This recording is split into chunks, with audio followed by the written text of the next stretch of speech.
I'm gonna go ahead and show you two of my go-to movements or stretches for my back and for the health of my back.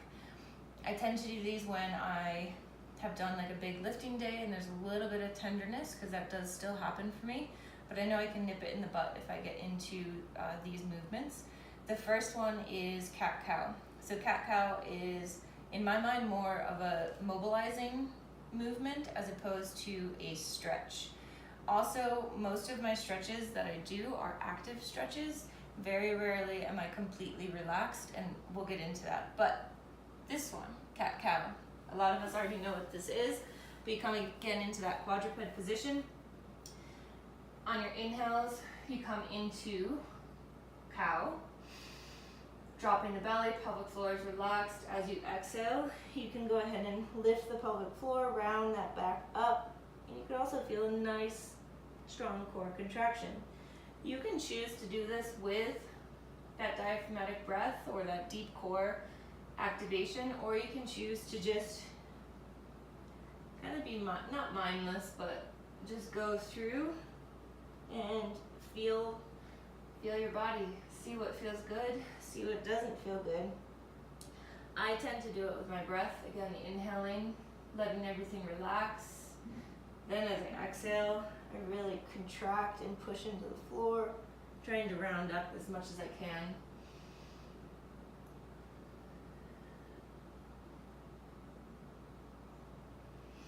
My next favorite stretch for my back is going to be what I think is called puppy. So it's not child's pose, but almost similar.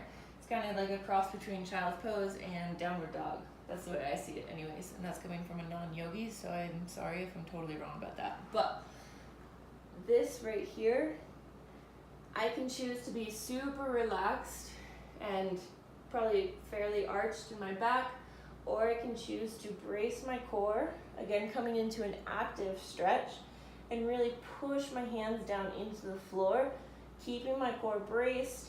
I'm now getting a much, much deeper stretch all throughout here. When I want to, I can choose to walk my hands over to one side and sit my hips off to the opposite side, and that even further lengthens my side body. Switching to that other side, again sitting into my hips, the opposite direction of my hands, and really trying to lengthen my side body. And I am still keeping a bit of a braced core. I'm not totally relaxed and inactive. I'm choosing to stay very, very active. It's a working position, it's a working stretch. Now, you might be wondering, how is that going to help your back?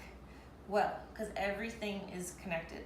So if you have tightness throughout here, that tightness is going to be pulling on your hips. That tightness is going to be pulling on your spine. So if you can create a little bit of length, but not too much length, but a little bit of length, that can actually help keep things in alignment. And again, those are just two of my favorite ones, two of my go-tos that I tend to find a lot of relief from, but I will show you some more throughout the week.